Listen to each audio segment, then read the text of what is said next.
We're talking now with Laura. Laura, you're with Allworth Money Matters. Hey, gentlemen. How you doing today? We're fantastic, thank you. You sound fantastic. Oh, good.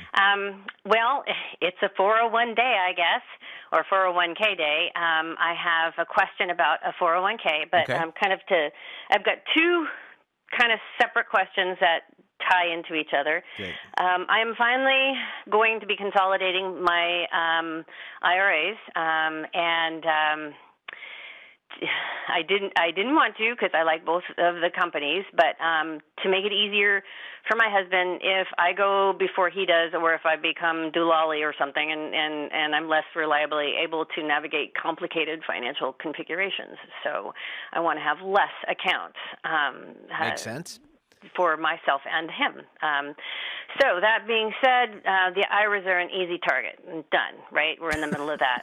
Yeah. But you mentioned a couple times that the 401ks might want to be retained. That's right. How old are you? 65. And are you currently employed? No, just not. Recently not. There's no reason for you to retain that 401k. You had mentioned something about if there was a lawsuit, then the 401k can't be touched. You talked about who was it? The guy who didn't fit the glove. That's how he. O.J. was Simpson. Yeah. If the glove doesn't fit, you got to quit. Yeah. And that's how he kept his money. So I agree. But there's I still believe protections what you just to told. IRA up to $1 million. Well, back then there wasn't. That's Right. There wasn't. Okay. But now the courts have. And I'm going to say a couple things, but then you can read competing on both sides. Some courts have said that coverage will follow the asset. Oh. So this is okay. it's technically what's called an ERISA plan. These are ERISA dollars, Employee Retirement Income Security Act, or whatever. That's right. ERISA, and those ERISA provisions will follow those dollars even if they're moved to an IRA. And you can look up that, correct, Pat? That's correct. That's correct. Some will argue, no, it's protected, and others argue that it's not. If I wanted to look it up, I wouldn't be calling you guys. Okay, well, fair enough. I guess my point there is it's not fully decided. But you can, you can deal with this just through some low-cost umbrella insurance. I have some. It's actually umbrella insurance isn't as easy to get as I it understand. used to be. What a pain in and the butt. not as cheap either. It used to be simple, cheap. And it depends on what state you live in, too. Yeah, this last contract, coverage that I got, it's like from, Umbrellas Are Us and some random person who only deals through the mail. It's pretty scary, but at least I think I have it. In any case, the other one's thank you for answering that. Wait, so slow. You said something there. Your primary insurer is not also the umbrella? Yeah, not homeowners anymore. and auto and all that? They wouldn't write Not it? anymore. Would they not write it? That is correct. Oh, boy. And they are one of the ones that are left in the area.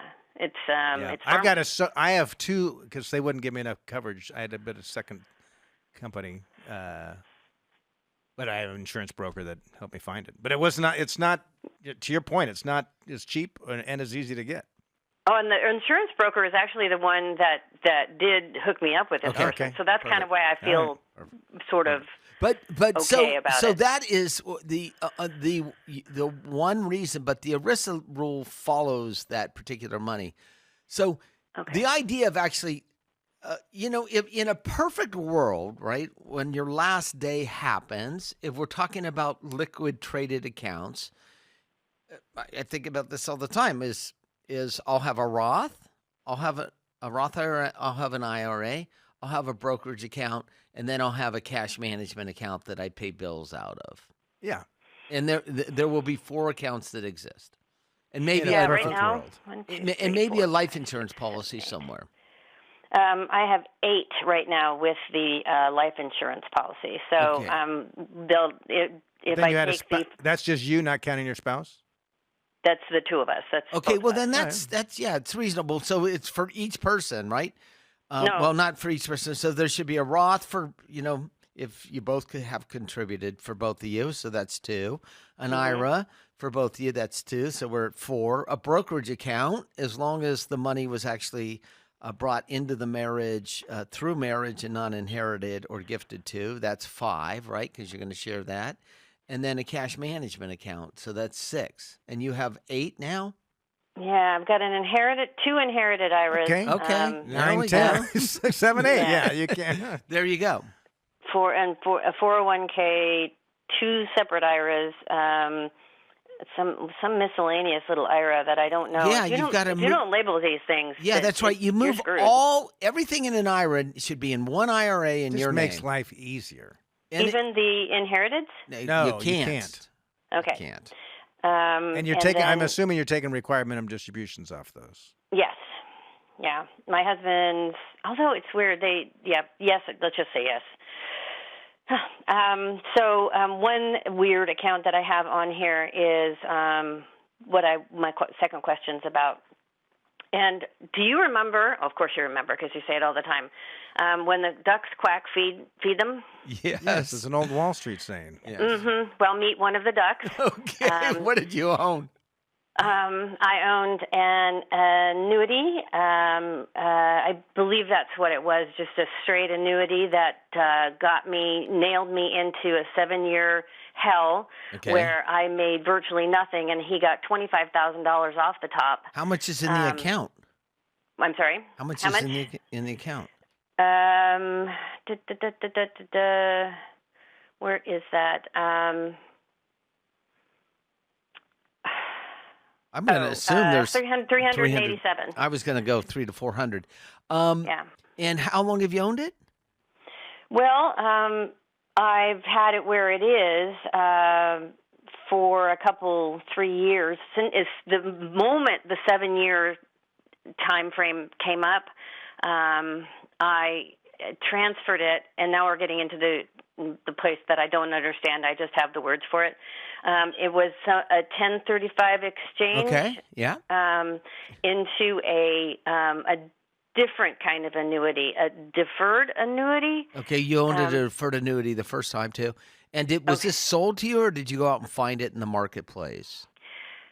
I was definitely a duck. I said no. The second one, the second annuity, the one you did the 1035 exchange. Oh no, I happened to have Fidelity as my. It was sold. My to you. 401k was in it, so I was talking to him. It's like, how can I get out of this? Yeah, and is there? There's a Is surrender. there a surrender charge on this too? Yes, there's a surrender charge on it. Nope. No, we moved it into something that doesn't have a surrender charge. And are they charging you a fee on it?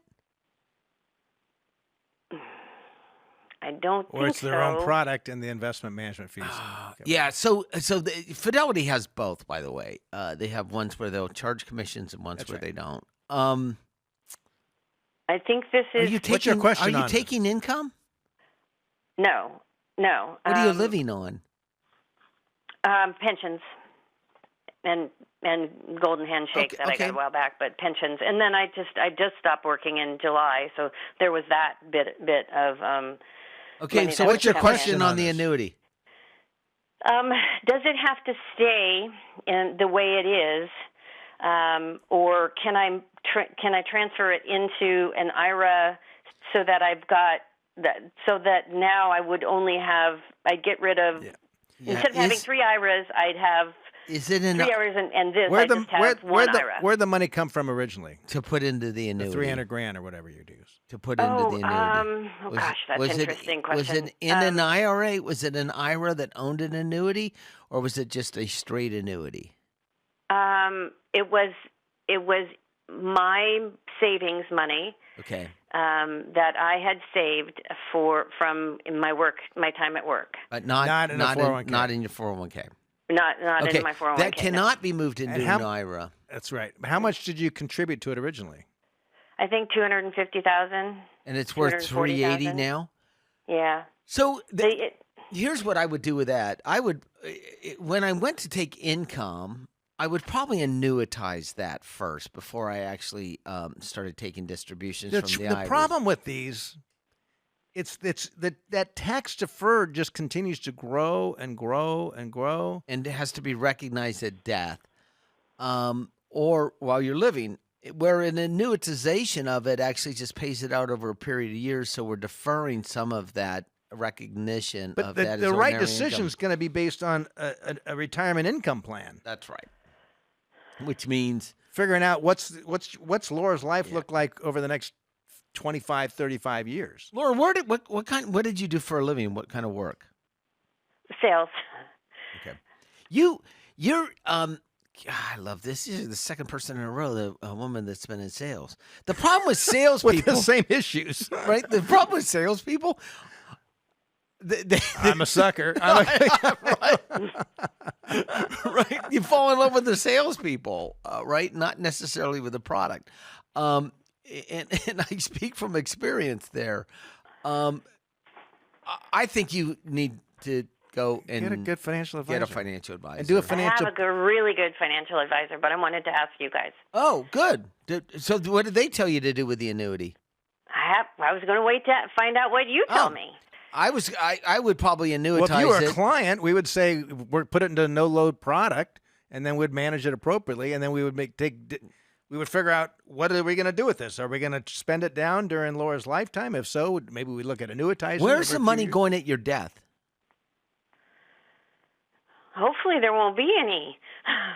All right. I mean, there's no luggage racks on a hearse, right? Yeah, I mean, where did I hear that? That's a that This. So you could. So the problem right now, if you just start taking income, it's you're taxed with annuities. You're taxed last dollar in, first dollar out. So your last dollar in is the interest or growth or whatever.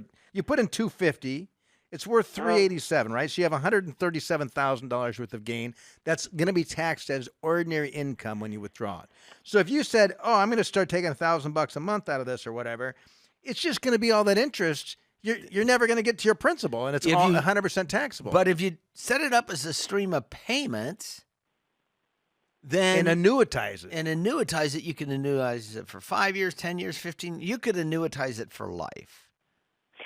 Okay, so we have some. And you can even do a variable annuitization. So I like my stocks inside there. You can even do it that way. That's from a tax standpoint. That's how I would do it. So you have a We have a couple of big trips coming up, and so I need to figure out where the money's going to come. There's many places the money can come from.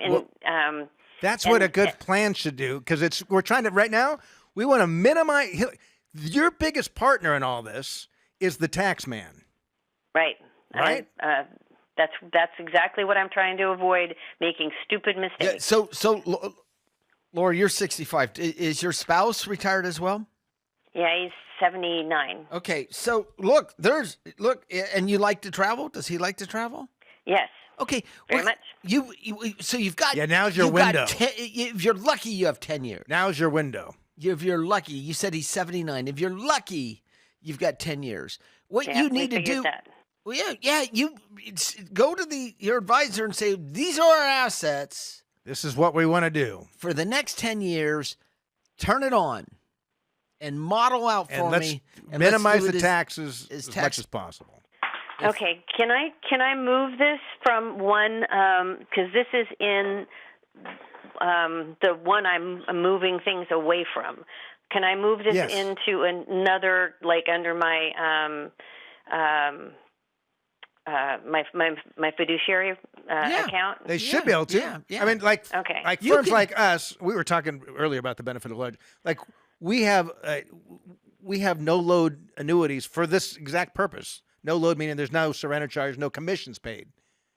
Yeah, And but Scott, we- even if someone came into us with a brand new variable annuity that Even with surrender charges, we'd still model the whole thing out. we would Of model, course. and in fact, we could become a fiduciary for that. That's correct. Without charging a fee. That's correct. On that particular annuity. That's correct. Until it makes sense to move it out of that That's annuity. Yes. So the answer is yes. My guess is you're going to annuitize this. Yeah, my guess is it's going to be a 10-year annuity. As little as I know about you with what you just said, we want to travel. My husband's 79. I'm like, Let's get go. the cash flow. Let's go. Let's get it so that at the end of each month, you're like, man, we still have cash, and what do you guys want to do? Yeah, you're like, let's go to Spain and let's go to whatever. Italy. Let's go to the Antarctic. Let's go to our aunt's house in Milwaukee. Stay in the basement.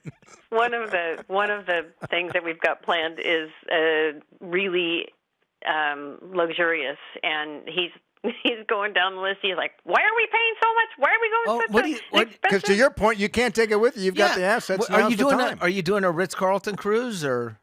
We're having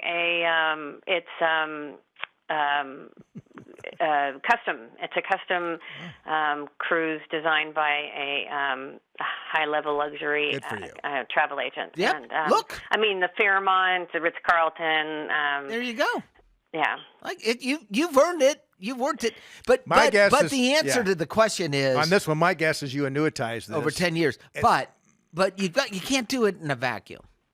You know what's weird, Scott, is I feel bad about... Right, because there's conversation. Suddenly we find out your husband's 14 years older. It's like, it changes things. You know what's weird? I feel bad about this because about a third of the time our answer is you need a great advisor.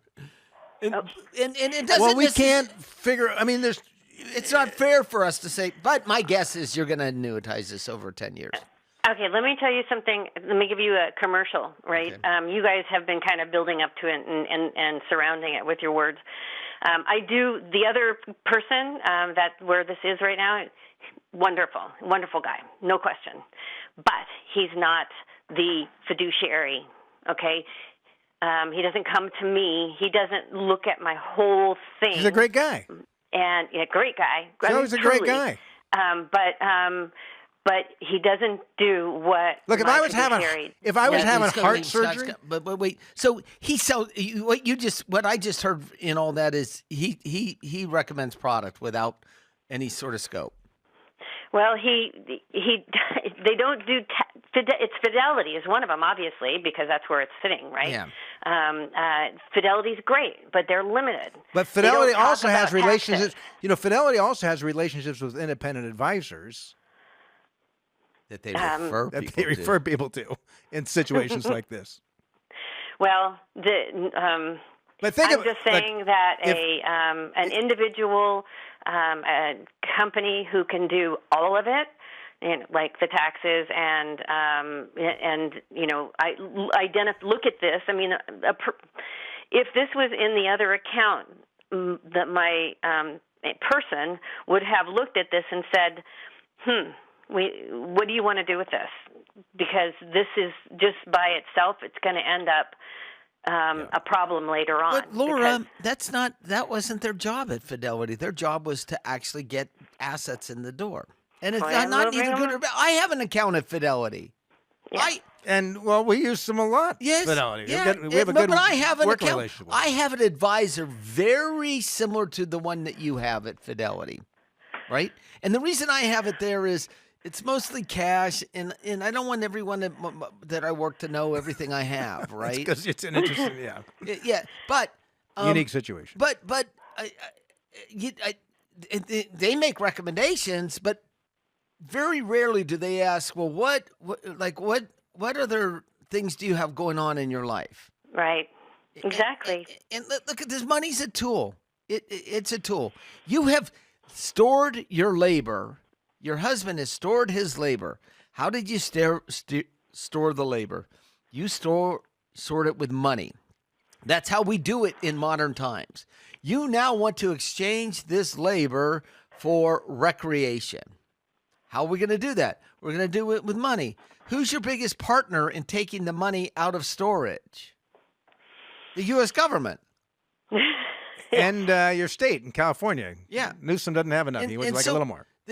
A good advisor has to understand the tax side of it, because if they don't, they're not helping you.